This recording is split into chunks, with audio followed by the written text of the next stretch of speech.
Mimi kwa majina naitwa Avitus Theophili, ni mwenyekiti wa UVCCM kata Katerero, lakini pia ni mjumbe wa halmashauri kuu ya CCM wilaya ya Bukoba vijijini kutoka kundi la vijana.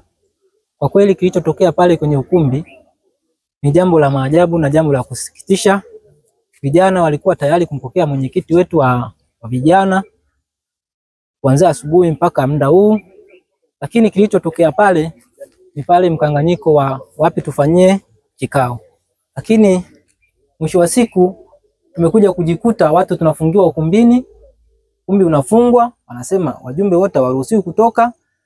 Hata mimi pia nilikuwa ndani, lakini nimetoka kwa vurugu, kwa kupigwa, kwa ugomvi mkubwa. Lakini mwisho wa siku wakanambia kwamba basi toka nje kwa kuepusha shari. Lakini kilichoendelea kule kiukweli sio jambo la busara, ni jambo la kutuhujumu sisi vijana. Kwa kweli hatujapenda. Kinachosikitisha katika hili la kutufungia ndani ni watu ambao hawakuwa wajumbe wa kikao husika.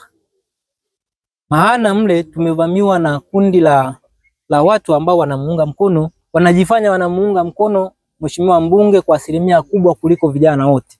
Mheshimiwa mbunge ni mbunge wetu wote, mimi, wewe na yule ambaye amebaki nyumbani. Lakini cha kusikitisha, kuna kundi dogo ambalo limejipa mamlaka ya kwamba mbunge wao ni wakao peke yao. Kwa hiyo tumesikitishwa na jambo la watu ambao sio wajumbe, wanatuvamia, wanatufungia ndani kwamba hamruhusiwi kutoka. Kwa hiyo ni jambo ambalo limetusikitisha sana. Kilichokuwa kinaendelea pale kwa viongozi wa jumuiya, walikuwa wanajaribu kuwatuliza vijana ili wasiweze kuendeleza fujo, lakini kwa kuwa lile kundi lishakuwa na mamlaka kubwa kuliko chama, basi wameonekana wanachokifanya kiko sahihi zaidi ya jumuiya yenyewe na viongozi wake. Kwenye swala la kutoka kule, katibu alitoa maelekezo kwamba tunakwenda kule, lakini kama unavyoelewa yalikuwa makundi mawili. Moja linataka kuja huku, lingine linataka kubaki kule. Kwa hiyo nadhani lililotaka kubaki kule ndio limekuwa na mamlaka kubwa, kwa sababu nadhani nyuma yao kuna kitu walikuwa wanakijua. Nyuma yao kulikuwepo na watu ambao wanaona kwamba wanachokifanya wao wakosei. Kwa hiyo hata baada ya kufunga milango hakuna kilichoendelea kuonekana kwamba wanakosea.